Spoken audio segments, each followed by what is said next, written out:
Welcome back to the People in Production podcast. I'm your host, Ryan Nelson, focusing on mid-level leadership development in the manufacturing industry. Today, we continue our conversation with Ian Reel of Kaw Valley Precision for part 2 of his remarkable journey. In this episode, Ian shares how he purchased his first CNC machine with zero experience and built a thriving operation with 14 machines and 10 employees. It's a story of calculated risk and strategic growth.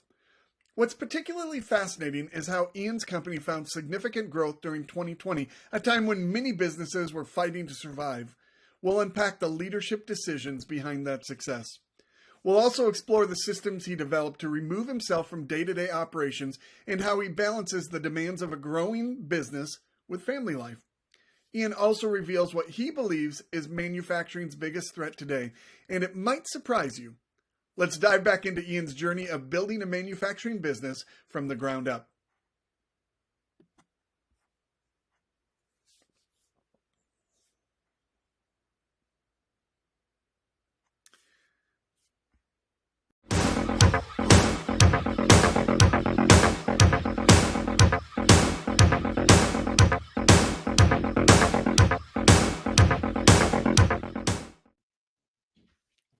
Ian, we are back at it. We had some great conversations in part 1 about your story through teaching and starting into offering a product that turned into a production company. But let's talk about that journey of when you bought your first machine and how it took off, and we'll get a picture of what your company looks like now. So continue your story of your journey of when you bought that first machine. Is this machine sitting in your garage at this point, or what does it look like for you? So the first machine was not sitting in my garage. Okay. I actually had a small, commercial location that I was renting from another business owner in town. It was about 1,500 square feet, so 1,500 square feet, essentially a large garage, but had industrial power and that sort of thing. And that was where a lot of the fulfillment stuff was going on for the other employees prior to getting the CNC machine. Okay. And so that was kind of a pivotal point as well about, hey, can I put an industrial machine in here? And the landlord was like, absolutely, you can. Let's do it. Let's go for it.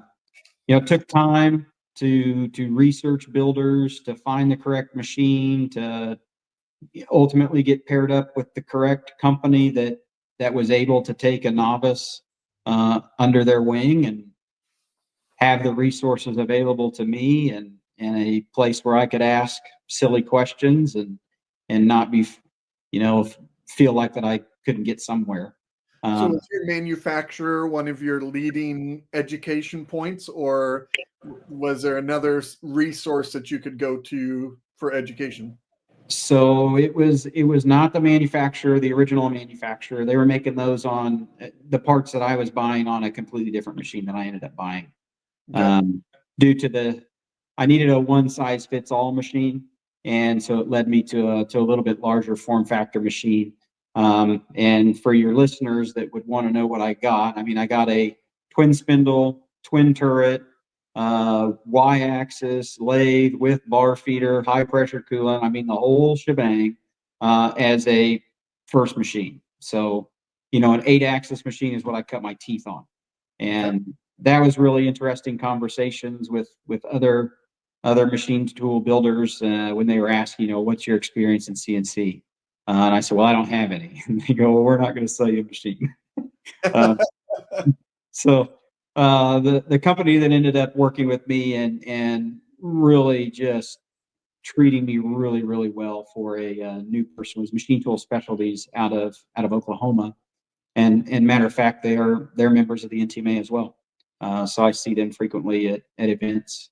And those guys, class act people, nothing bad to say about their business. That's amazing. So this was in 2017? 2017. Yep. Okay. The first machine in 2017. And then with their help, with their guidance, they were able to take the machine into their floor, help spec out some tools and prove out some programs. And then they brought me down to Tulsa showed me how to run the machine on a program that they had written for me, and essentially turnkeyed it for the bread and butter part that was needed for it to run. And Okay. then through just networking and asking a lot of questions and tooling reps coming through the shop, started to meet and learn from other individuals in the manufacturing area just locally. And for whatever reason, they treated me really well. And very blessed with the information they were able to share. So from the time that you plug in your machine in your 1,500 square foot shop, Mm-hmm. time that you are fully providing all of your products in-house, how big of a gap was that transition? Ooh, actual time, or how long did it feel? It felt like 100 years. Yeah. Actual time may have. I mean, it was making decent parts within the first 3-4 weeks of being on the floor, but it was a turnkey, part. But I was still learning how to run the tools, still learning how to get tool life, just all the stuff you continually learn in a shop, uh, and paying a lot of stupid tax. I didn't know what I didn't know, and really just trying to learn and fail forward. And there was a lot of failure. Luckily, there was nothing that was detrimental to the machine. I didn't really damage it much. I mean, I've crashed it, but it wasn't anything that was, machine ending or life ending for that machine. So that's been good. Um, and then just continued to design parts and prototype and work and work and work at it. Uh, So at this point, you've got two fulfillment people. You're mhm. running the machine. Was your wife helping with the company at all, or was she responsible for her stuff and you were running this on your own? Yeah, no, she wasn't. She wasn't much in the day-to-day operation of the business, so she would still work her full-time job, and then we wouldn't blend much of that. I think for our sanity.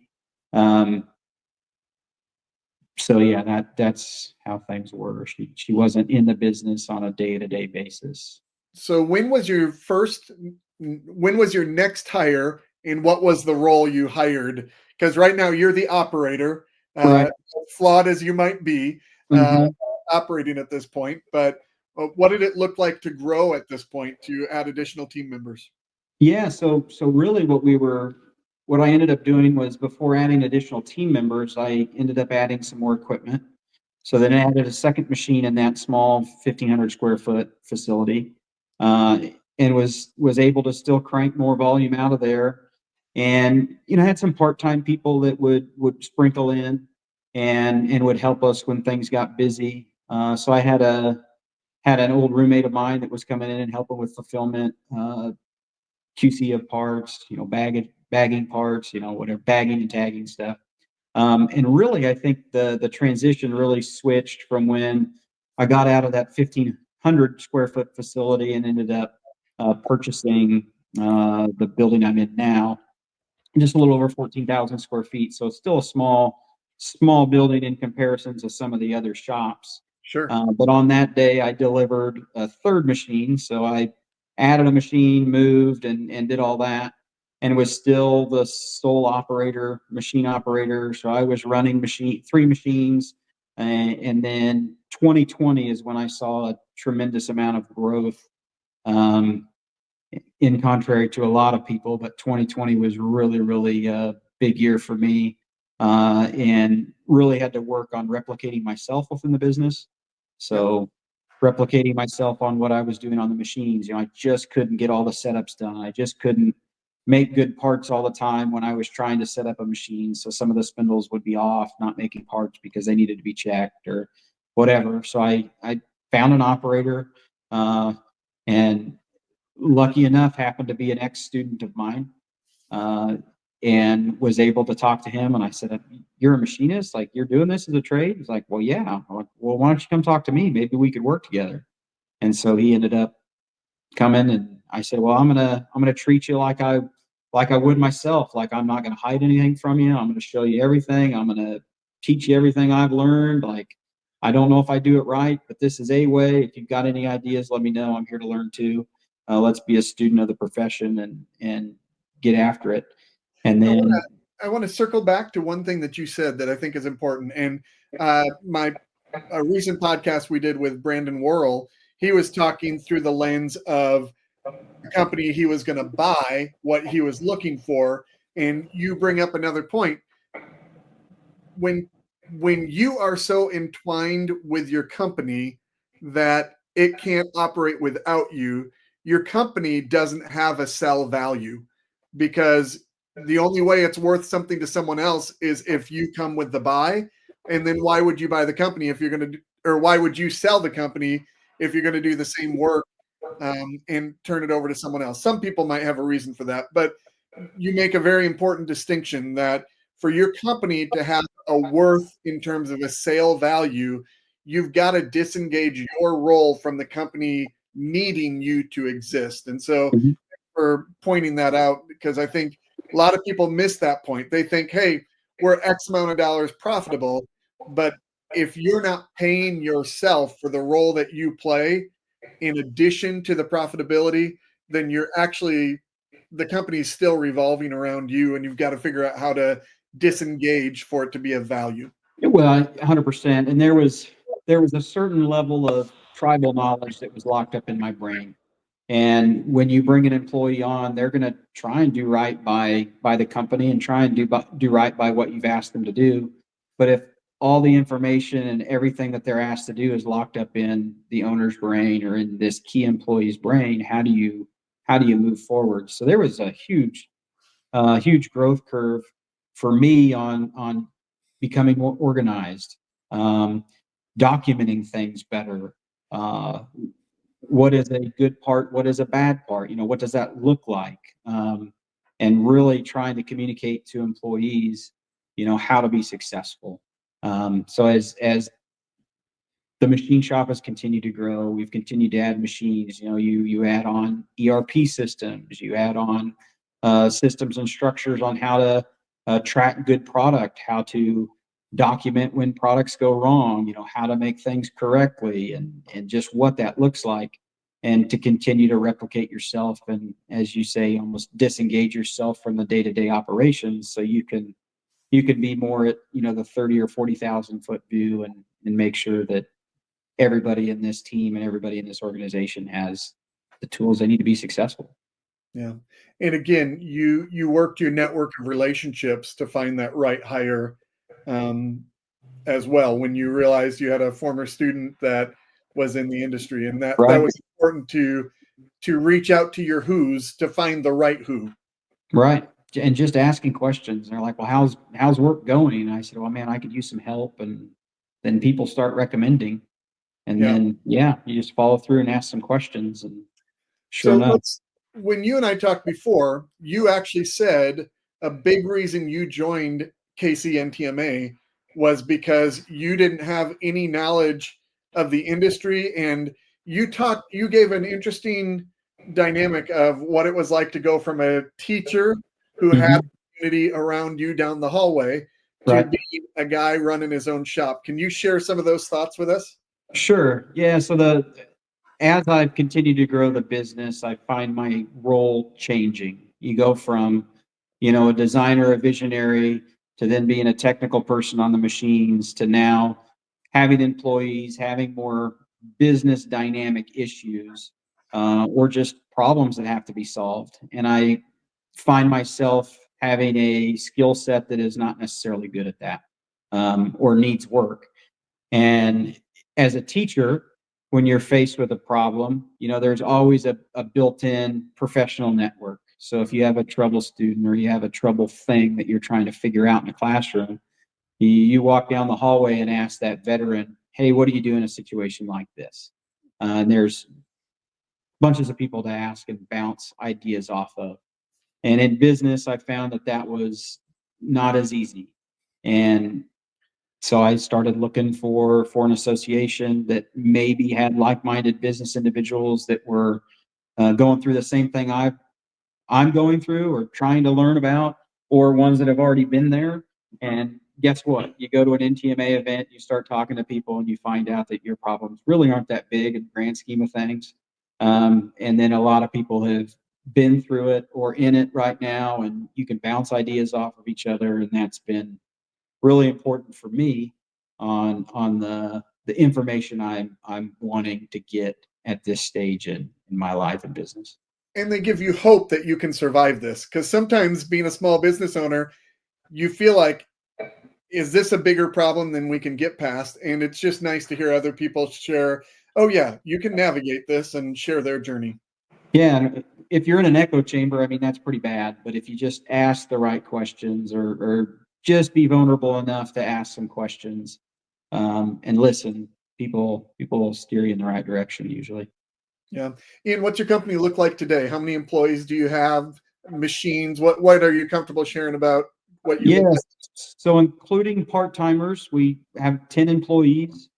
So 7 full-time, and happy to have them. I mean, wouldn't be able to do it without them. I'm in a situation where if I need to take a few days off, I know that parts will still be made, good parts will still be made, parts will still be shipped, that sort of thing. We're up to 14 machines. So 14 machines in a relatively short amount of time. Swiss machining, so I have a lot of Swiss style machines, but also have some traditional mills. But in general, when people ask what I make, I say, well, I make small parts, roughly the size of a Kleenex box and smaller, and things as smaller than your pinky fingernail if you want to get down to really tiny stuff. So And you had initially started this just to make your own products, but correct. then you realized, hey, we have capacity. We can Hmm. provide services to other people. And I think you said earlier, automotive industry, food service industry, Right. self-defense. I mean, so you actually found an avenue where, hey, there's other demands, and you were able to diversify your services a little bit more to help create opportunity for your team. Is that correct? Correct. Hmm. To help bridge those gaps. Every industry has a roller coaster. The firearms industry is no different. It's kind of peak and valley and really bubbly. And to kind of flatten some of that out, especially once you have other people that entrust that you're steering the ship correctly, you want to make sure that you have a stable environment for them. Yeah, love it. I also notice on your website you've got a careers page that people can go to, and Mhm. just say, "Hey, here's where we start. Here's the type of roles that we uh, hire into and stuff like that." And I just really love your candidness of saying, if you're looking for something, this is where you'd start, and here's the opportunity to work up. Do you get many people responding to those? I do. So it's pretty interesting whenever we do a campaign to get some employees. I typically have the opposite problem. I have a lot of resumes I have to go through, and usually I shut the open jobs down within a week to 2 weeks. The last one I opened up for a warehouse personnel hire. I had 70 applicants in about 3 or 4 days. So it's can be pretty intense trying to get through that. What One have would you ask, well, learned how about many of hiring them? in that process? What's that? What have you learned about hiring in that process? Oh, that I'm not good at it. And if you think you're good at it, you're not. Um, there's something to learn every time. So I have to get more reps at hiring. So Yeah. I'm just not You perfect know, at it for sure. one of the things that I do for teams, there are different tools that you can use, and I use something called Acumax Index, and it helps to align people with their natural wiring with job opportunities, and does this profile of a person fit the profile of the role that you're trying to play? And there's a different personality for a long run CNC operator versus short run CNC operators. And there's different things like that, that when you're really looking to make that important hire, a lot of times we're just doing crapshoots saying, hope this is the right guy. I liked him. But what you don't understand at the moment is, are they going to be able to do that role long term? Or are they going to do it for weeks and realize they're miserable and move on? And there's a lot of opportunities to be really intentional about that. And the interview and the conversation has to be more than about their skill sets. It needs to be how they function and how they operate in a community, how their mindset is around work and stuff like that. And so there are some things that we can do to really create some efficiency in that, so that you feel less of a risk in the hire because you know that there's alignment with what you're hiring them for. So love the fact that you're continuing to grow, and you're right. It takes reps. Those first handful of hires, especially if you do it only once every 4, 5, 6 months, man, it's hard to. And we usually wait to hire until we're at a crisis point, and then we have to hire, and we can't take our time. And that's the hard part about that process, isn't it? It is. I mean, nailed it. Yep. So, man, Ian, your transparency has been great. I love the authenticity of the conversation where you've just said, "Hey, here's the journey we've been through, and some things I've learned, some things I'm still learning," and I just really, really appreciate that. What would you say to the person who's thinking about starting their own shop? Starting their own shop. Well, everybody's journey is different. Mine was based around a product, and that's where I felt comfortable. So I think any journey needs to be met with calculation, and then if you overcalculate, you won't ever do it. So there's nothing wrong with investing in yourself, giving it a chance, and trying, and that's exactly what I did. So I took some risk, invested in myself, and definitely look back not regretting any of that. That's awesome, man. What a great encouragement. Hey, one thing I love to do is what I call the speed feed round. And so I'm going to throw some questions at you. You just answer Okay. your first thoughts on it. And for those that don't know, Ian and I are both in the Kansas City area. And people may have heard the Chiefs are going to the Super Bowl. I don't know if you're a Chiefs fan or not, or if you even care. But if you were given 2 Super Bowl tickets, who would you take to the Super Bowl with you? 2 Super Bowl tickets. I would take my wife and probably my office manager, CEO, which happens to be my wife's sister. Okay, very fun, very fun. So You guys are going to have some fun in New Orleans if that's the case, right? we would. Very good. So those early morning shifts, I know you guys don't necessarily start at 5 a.m., but on those early mornings, what are you going to have in your hand for keeping yourself awake? Is it going to be coffee, energy drinks, soda? What do you consume? So I am a lover of caffeine. Coffee is a go-to, and then unfortunately, I happen to also like those energy drinks. So any of the caffeinated energy drinks that are 0 calorie or 0 sugar, yeah, that's kind of my jam. Gotcha. Very good. And what, in your opinion, what's the greatest threat to manufacturing right now? Oh, I think the greatest threat to manufacturing is that young people don't know the trade exists. And once they start to figure it out, and the speed in which this industry is changing, I'm fearful that the young people coming up will think that it's too daunting of a task to learn it. And I think that is, yeah, just very detrimental. Yeah, really appreciate that. What is one tool in your leadership tool belt you couldn't live without? Kathy, Kathy. my front office. Ooh, Yeah. I love it. And she's your what? She's my sister-in-law. Okay, so she's your office manager or CEO, did you say? Oh yeah, basically, she runs the place essentially. So if I'm gone, she's our easy button with pretty much anything operations. But to answer the question a little more seriously, probably the one thing I think I'm really good at uh, is a no flinch rule. So I don't flinch when I'm given the information. So I hate that people try to deliver me information or curate the way they deliver me information based on how they think I would react to it.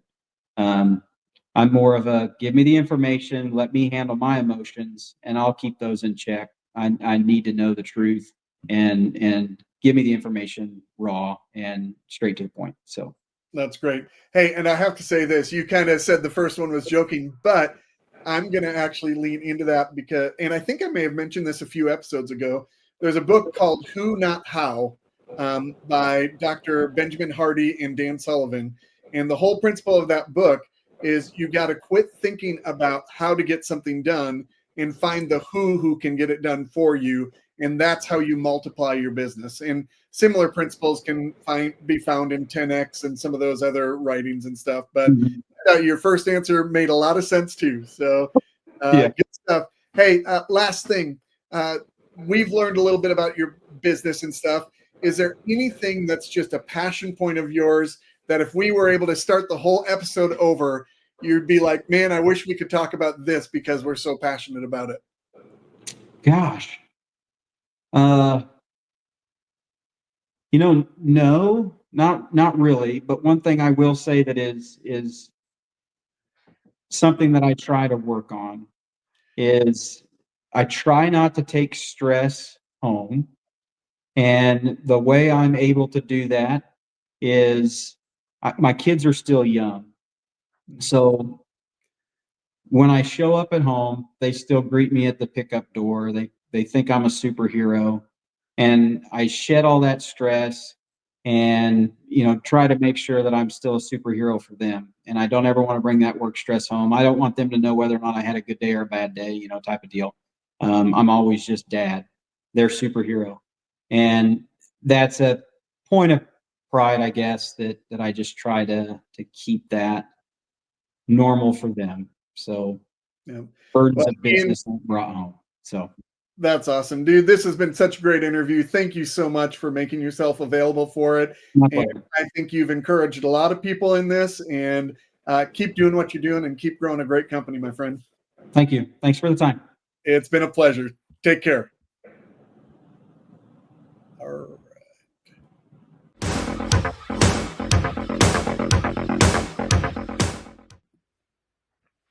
That's a wrap. Our inspiring two-part conversation with Ian Reel of Kaw Valley Precision. I hope you've gained valuable insights from Ian's journey building a successful manufacturing business through the calculated risks and strategic thinking. Before we go, I want to make sure you know about an exciting opportunity coming up. The St. Louis and Kansas City chapters of the National Tooling and Machining Association are hosting a collaborative event on April 24th and 25th in the Kansas City area. This is a perfect chance to network with manufacturing leaders like Ian and learn from others who are facing similar challenges in our industry. These connections can be invaluable, as Ian mentioned, when discussing how professional networks helped him to overcome the isolation of entrepreneurship. Registration is required to attend. To secure your spot, please contact the director of your local NTMA chapter, whether that's St. Louis or Kansas City. They'll have all the details you need to participate in this valuable networking opportunity. If you found today's episode valuable, please leave a comment letting Ian know what you appreciated about his insights. Your feedback means a lot and helps us bring more content to you that you want to hear. Also, be sure to subscribe to our podcast. We want to keep you in the loop whenever we have new posts. Thanks for listening to the People in Production podcast. We are so honored to be a part of your journey.